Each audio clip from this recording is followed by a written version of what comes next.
जय श्री महाकाल। जय श्री महाकाल। आप सभी का ओम चो चैनल में एक बार फिर से बहुत बहुत स्वागत है। आभार है दोस्तों, और बहुत बहुत शुक्रिया आप सभी का इतना प्यार प्रदान करने के लिए।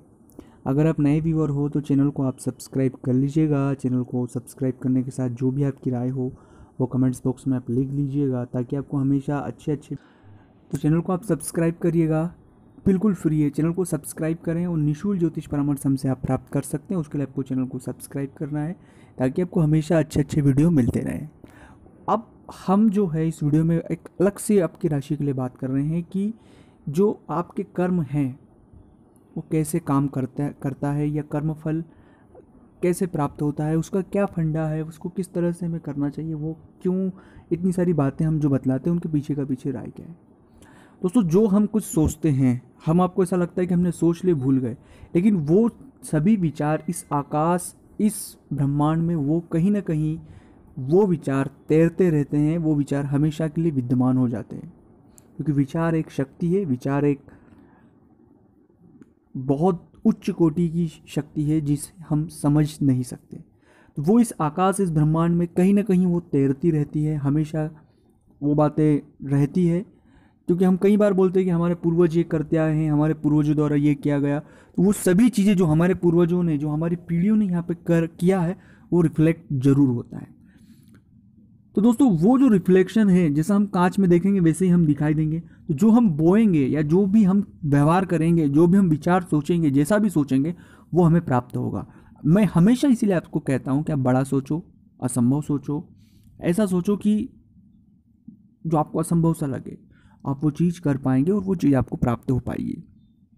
कई सारी अलग अलग घटनाएं हैं, कई सारी अलग अलग उदाहरण हैं जो आपको दिखते होंगे आसपास के। इनके पास कुछ भी नहीं था, लेकिन उनकी इच्छा शक्ति बहुत दृढ़ था कि नहीं, हम एक दिन कुछ करके दिखाएंगे, और उन्होंने करके दिखाया। सेम वही कंडीशन क्यों लागू होती कि जो उनके विचार है इस ब्रह्मांड में तैरते रहते हैं, वो बार बार इस ब्रह्मांड में यही विचार छोड़ते रहते हैं। अपने आसपास की जो तरंगे हैं उनमें यही विचार फूकते हैं कि हाँ, हमें कुछ करना है। तो वो जितनी भी तरंगे हैं, जितने भी वेव्स हैं, जितने भी वातावरण है, वो उस तरह का रिस्पॉन्स करने लग जाता है, मतलब उस तरह का आपको फ़ायदा देने लग जाता है।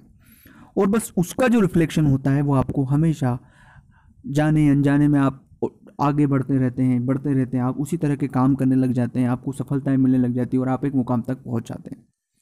तो ओवरऑल जो कहना चाहता हूं मैं कि आप अपने आसपास, अपने मन में विचार में, किसी के प्रति मैं क्यों कहता हूं गलत विचार मत लाइए। आप सोच रहे हैं कि सिर्फ वो मुझ तक सीमित है, ऐसा नहीं है। वो विचार इस ब्रह्मांड में, इस शरीर में हमेशा वो तैरते रहते हैं और उनका रिफ्लेक्शन हमें मिलता है। अगर हम किसी के बारे में बुरा सोचेंगे तो जरूर हमारे साथ भी बुरा होगा। जैसा बोएंगे वैसा ही काटेंगे, ये बिल्कुल प्रकृति का नियम है। और हर चीज़ को प्राकृतिक रूप से सोचें। अगर आप प्रकृति के साथ छेड़छाड़ करेंगे या प्रकृति को नुकसान पहुंचाएंगे तो उसका परिणाम हमें ही भुगतना पड़ेगा। वही फंडा हमारे करियर पर, हमारे कर्म पर लागू होता है। हम जैसे कर्म करेंगे, मैं ये नहीं कह रहा हूँ आपको किसी का बुरा मत करिएगा या किसी का अच्छा मत करिएगा या ये ना करिएगा, वो नहीं करिएगा। हम जो भी कर्म कर रहे हैं उसे बहुत सोच समझ के करें, कि जाने अनजाने में किसी का मन आहतित ना हो जाए, किसी का नुकसान ना हो जाए, किसी का अहित ना हो जाए। लॉन्ग टर्म के लिए, ऐसा नहीं कि अभी तो कुछ नहीं हुआ, लेकिन एक लॉन्ग टर्म तक ऐसा दंश ना हो जाए कि वो हमेशा बद्दुआएं हमें देता रहे। और वही कर्म फल है। आप कितने अच्छे कर्म कर रहे हैं लेकिन फिर भी सफलता नहीं मिल रहा है। शायद हमारे किन्हीं पूर्वजों ने या हमसे जाने अनजाने में किसी का मन दर्द दुख गया होगा, तो उसका हमें परिणाम मिल रहा है। तो ये ओवरऑल एक बात है, इसलिए हमेशा पॉजिटिव रहें, सकारात्मक रहें और अपने कर्मों को बहुत गंभीरता से करें। अगर वीडियो अच्छा लगा हो तो लाइक करें, शेयर करें। जय श्री महाकाल।